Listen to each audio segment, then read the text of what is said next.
Se você clicou nesse vídeo, provavelmente você já se sentiu desconexo, perdido ou até preso no mundo em que a gente vive. E eu tô aqui para te trazer uma perspectiva, para te mostrar que esse problema talvez seja um pouco mais simples do que o que você pensa que é.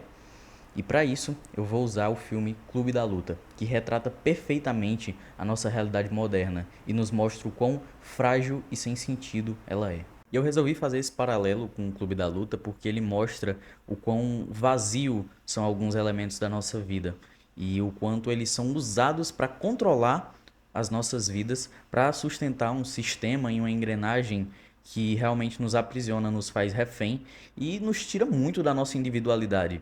Bom, e eu quero evidenciar aqui três desses elementos, e o primeiro que eu vou falar é o trabalho. Sobre o trabalho, o que eu posso falar é: a gente foi criado e ensinado de que o trabalho ele é uma forma de ganharmos dignidade, né, de crescermos, mas se você for olhar na prática, o que acontece é algo completamente diferente, né? Você vê que as pessoas trabalham exclusivamente para sobreviver e enfim, trabalham em empregos que no final das contas elas nem gostam, não sentem que o exercício daquela profissão traz algum engrandecimento para ele ou para o mundo, e ainda assim ele o faz só para sustentar uma cultura de consumo de coisas cujas quais ele não precisa. E aí a gente entra no próximo tópico, que é a cultura do consumo.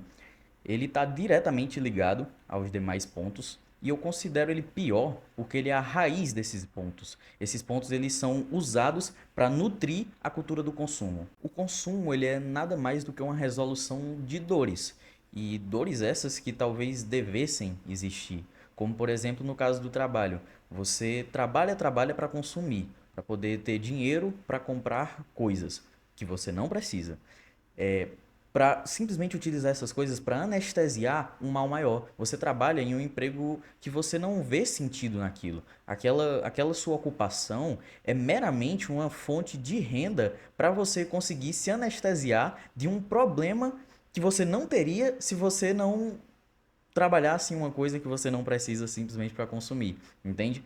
Então, é de certa forma cíclico.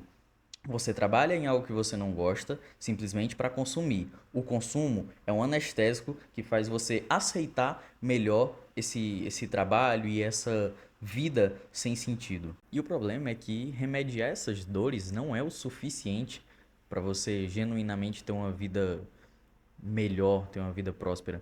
Então você vai estar simplesmente colocando um remédio, um bem material, em detrimento de algo que você precisava, que era na verdade muito mais espiritual.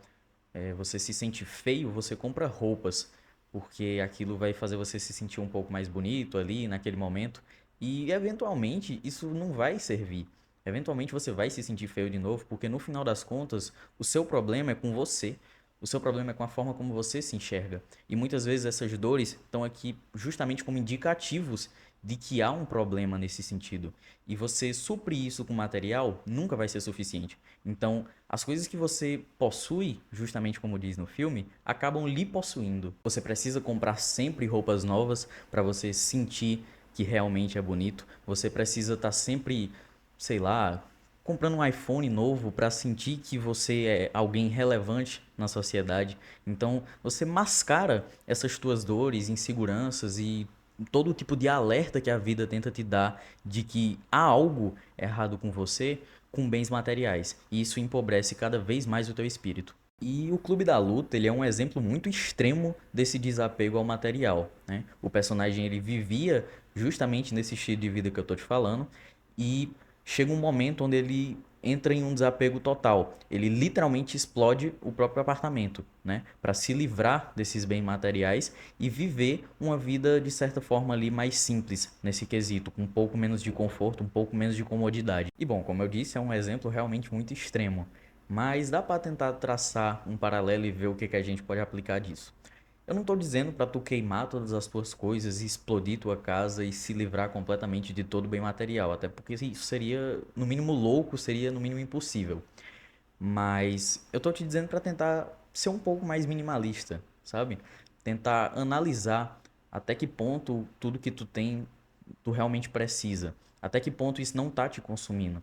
Até que ponto tu não tá vivendo justamente em prol de conseguir coisas, sabe? De o quanto você acha que você será completo quando você tiver mais coisas e não quando você for melhor, né? Tô te dizendo para tu tentar ser mais em detrimento de ter mais. E o último ponto que eu trago aqui são as relações interpessoais. Eu considero esse ponto bem importante porque você consegue ver essa situação um pouco mais de terceira pessoa. A partir do momento que tem algo errado na sua relação com outras pessoas, você consegue ver claramente que há um problema ali. Então, você percebe um pouco mais fácil o quanto a cultura do consumo está se apropriando das pessoas. Você vê o quanto as pessoas se tornaram simplesmente uma ferramenta, uma utilidade. Muitas vezes a gente usa elas simplesmente para como forma de dopamina, né? A gente usa ali para também anestesiar as nossas dores, usa para se sentir um pouco melhor no meio do caos. E isso tem um mal para as próprias relações. Elas acabam ficando muito distorcidas, porque a partir do momento que uma pessoa ela não te agrada por completo, tu tá bem mais sujeito a simplesmente cortar ela da tua vida, porque é assim que um produto funciona. A partir do momento que ele não supre mais a tua dor, o que que tu faz? Tu para de comprar. E isso numa relação conjugal, por assim dizer, simplesmente acaba com vidas, porque conquistar o ideal de família, o ideal de relacionamento, se tornou mais um item na tua lista de tarefa do que qualquer outra coisa. Então, você até costuma pensar, eu quero uma esposa e eu quero filhos, mas raramente se pensa, eu quero ser um pai, eu quero ser um marido. Raramente se pensa nas responsabilidades que isso traz. Raramente se pensa que você vai ter que abdicar um pouco de quem você vai ter que abdicar um pouco das coisas que você gosta, em detrimento de construir algo um pouco maior, né? E no final das contas, essa construção, ela compensa. A gente sabe que compensa, mas a gente está tão acostumado nessa cultura do consumo que a gente simplesmente ignora esse fato. A gente prefere muito mais essa coisa barata, né? Esse prazer mais rápido, essa meia felicidade. Bom, e para finalizar, o que eu quero que tu faça é justamente isso: pensar a respeito desses três pontos e o que na tua vida a respeito deles realmente é teu e o que é realmente só parte dessa cultura. Realmente é programado para ser desse jeito, para que continue sendo assim. Porque eu te garanto, se você e tanta gente se sente da mesma forma, sente exatamente essa mesma dor, é sinal de que tem alguma coisa errada. E não é com vocês. Não é comigo, não é com você, não é com ninguém. É com a forma como as coisas estão funcionando. E elas não precisam funcionar assim. A vida não precisa ser só isso.